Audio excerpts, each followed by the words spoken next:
Good evening. This is CTV News for Tuesday, April 22nd. I'm Rochelle Metzger. Thank you for joining us this evening.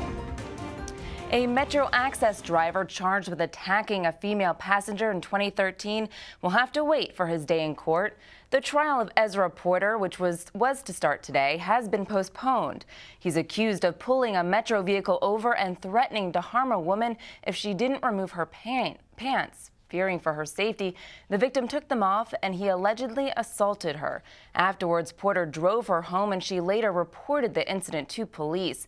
A new date for the trial has not been set. So, would you know what to do if you found yourself in a vulnerable situation? There's no way to completely prevent an assault from happening, but there are steps you can take to reduce your risk of being attacked. But first, we had a chance to talk to some Metro Access drivers to see what they thought about this trial and the fact that he stands accused of assaulting a female passenger.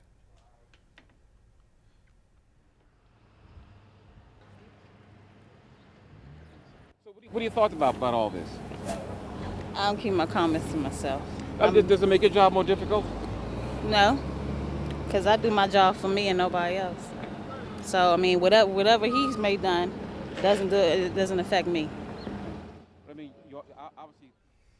So the Metro Access drivers told our reporter that they don't want what he's accused of doing, what Ezra Porter's accused of doing, to affect them. And now we have with us tonight Cheryl Banks. She's with the Domestic Violence Sexual Assault Center, and she's here to talk to us about what you should do if you're ever in a vulnerable situation like this victim to reduce your risk of being attacked. And thank you so much for joining us tonight. You've worked with hundreds of victims, and we like to call them survivors. We do. Over the years. Tell us what was going through your mind when you heard about this woman who was already vulnerable, and here she's getting a ride home from this man, and he allegedly attacks her. Your thoughts?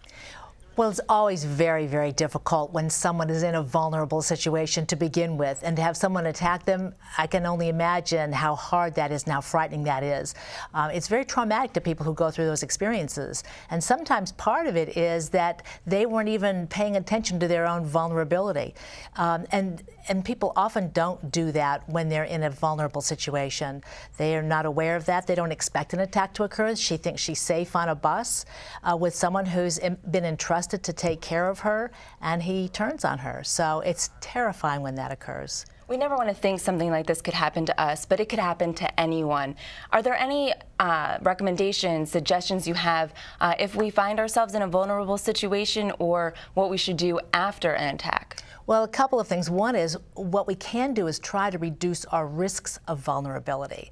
And here's an example.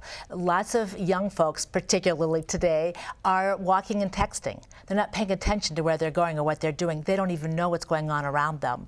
Recently, there have been some assaults in some of the trails that people generally jog on. They run, they have earbuds in, they're paying attention to the music and in their zone. They're not paying attention to their surroundings, and they have been attacked.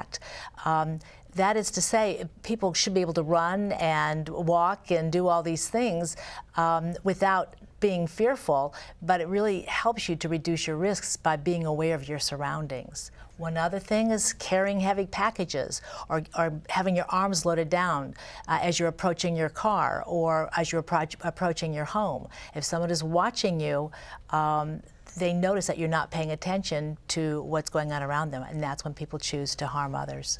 And oftentimes when people are victims, whether it's domestic violence or they're sexually assaulted, they're reluctant to come forward, whether they're ashamed, and they shouldn't be, obviously, or for other reasons. What do you urge people who have been victims in terms of where they can go and how they can get help, and the importance of seeking help? And I'm really glad you asked that, because sometimes when we talk about reducing risks of sexual assault, it feels to people like, well, if I didn't reduce my risks, then it was my fault that I got hurt or I got harmed. And we need to be clear whose responsibility this is. It is not the person who is attacked, it's the person who does the attacking. They're the ones who are responsible. So when someone thinks, well, I should have done this, or I didn't do that, or whatever, they sometimes feel shamed and blamed. And so they're afraid to come forward. The only way we're going to hold people accountable for their behavior is when we report them to the authorities. And whether or not it's prosecuted isn't really the issue. We have to make those initial reports. We have to hold those who choose to harm other people responsible, and we don't do that if we don't let the authorities know about them. And quickly, we're running out of time, but something that you wanted to talk about was bystander awareness and bystander intervention. Can you talk about the issue that you're seeing and why it's so important for people to step in if they see someone being hurt? I'll give you an example. Just a few hours ago, I spoke with a woman who related the incident to me. She was in a public dining facility with her baby, and her baby's father, who was angry with her and was hitting her, had taken her car keys and her phone, and she had no way of getting help. And he hit her in public, and nobody would get involved. She went to several locations asking several people to call the police.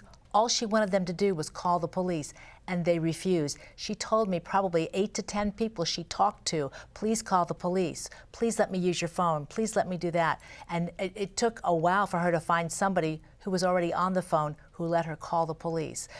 One way of preventing these kinds of things is to making sure that the community knows that we have to step in to help. When we see somebody who's in trouble, we need to help them. And sometimes that's doing nothing more than dialing 911 to get the response that they need. If we want this to stop in our community, we as a community have to step up and do what we can do in those situations. That saying, see something, say something, Right. is so important. It applies to so many things. Thank you so much, and you'll continue to educate the community in your role as the community educator over at Prince George's Hospital. Thanks so much, Cheryl Banks. Thank you. Now, anyone who needs assistance is urged to call the Domestic Violence Sexual Assault Center at Prince George's Hospital.